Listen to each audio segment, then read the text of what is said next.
Today's episode is a special one in that we are going to do a Edge of Tomorrow review based on a viewer's request. Enjoy.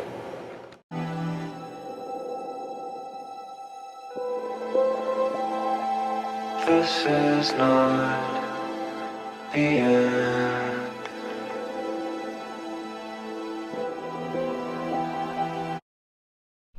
Welcome back to Film Smart. In this episode, we are going to review Edge of Tomorrow, starring Tom Cruise and Emily Blunt.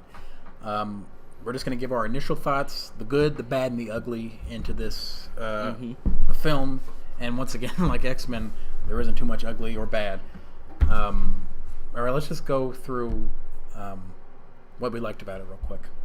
Okay, so I liked that the days looping, that didn't get annoying. It was handled very well. I thought it was going to get annoying. It didn't. And I also like Tom Cruise. This wasn't a confusing thing.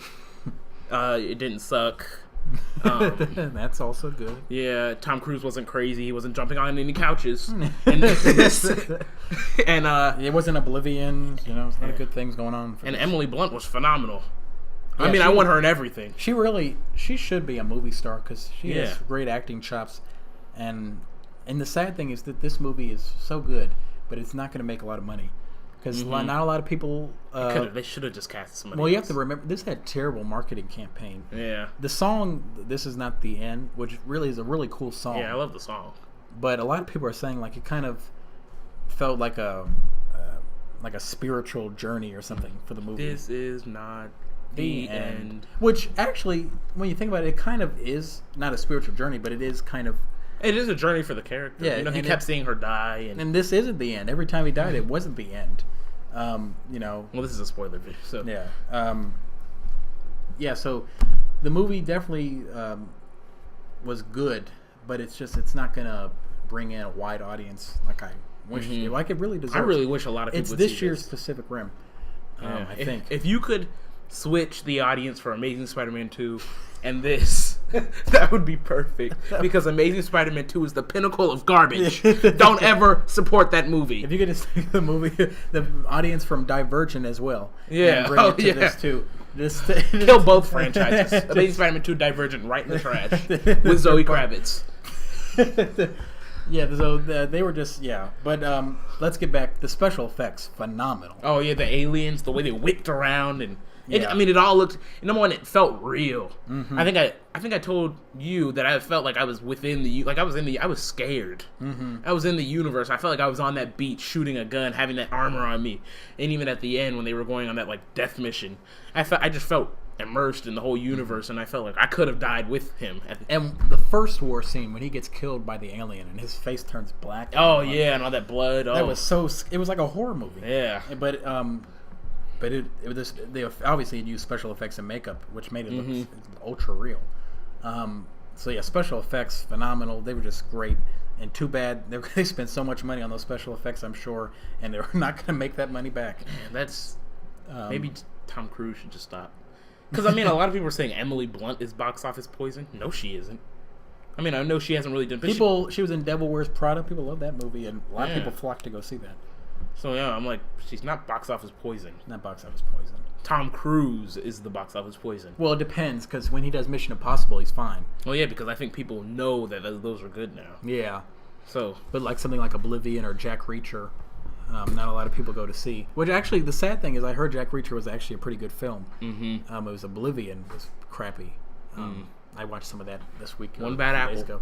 Yeah, and I like Tom Cruise. He's a great actor. He's been nominated for 3 Oscars. Yeah, I want him to play Maxwell Lord, and hopefully whatever Maxwell Lord could be in for DC. Yeah. And a lot of people talk about how much they don't like Tom Cruise. I think he's a great actor, and I like him in the movies. He's a great action star, and not just being a great action star. People always forget, his 3 Oscars. What about Jerry Maguire and Magnolia? He does a lot of good movies.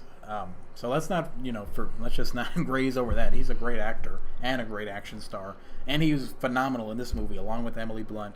And you had characters like Bill Paxton, who were kind of corny, who played was he a general, I guess? I don't know what you call him. I guess. I don't know all the military terms. But, and he was kind of corny, but it was perfect for the film. You know, his character, some of the accents, like the whole girl. The battalion, the girl, not just her, but the black guy. His accent wasn't. It was weird. Like, all of them were kind of boring. And this is also getting into the bad and the ugly.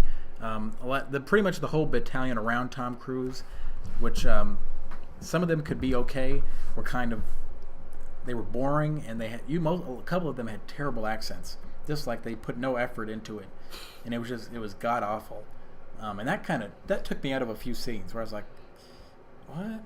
Like, it was bad. It was, whoa, why did you do that? Just terrible. So is that really all the bad that we can really say? Yeah, really. Because all the acting was good, special effects good, story was good. Yeah, and you know, people were saying it's like The Matrix meets Groundhog Day. It sounds great. Yeah, I don't know what people were saying. Because people love both of those movies.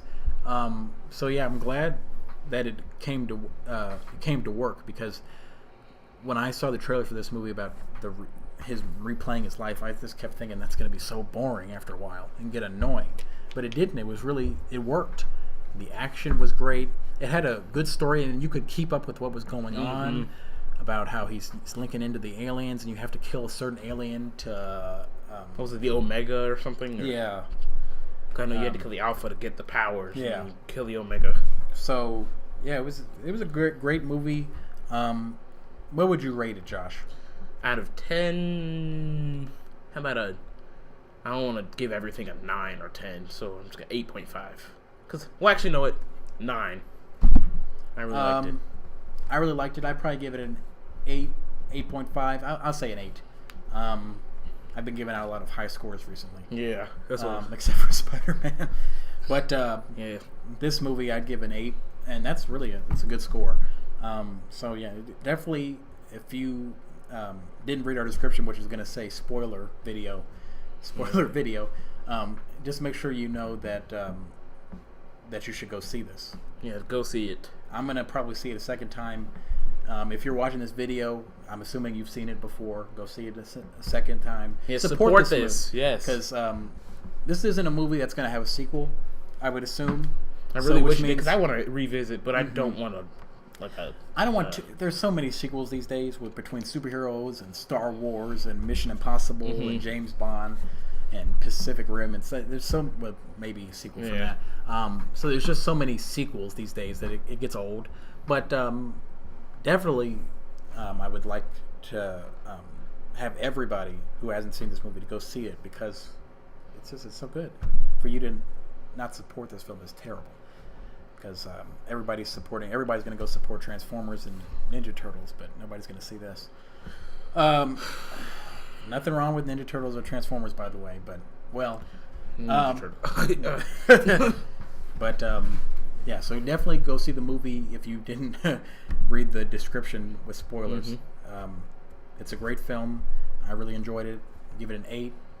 As always, like, subscribe, and stay film smart.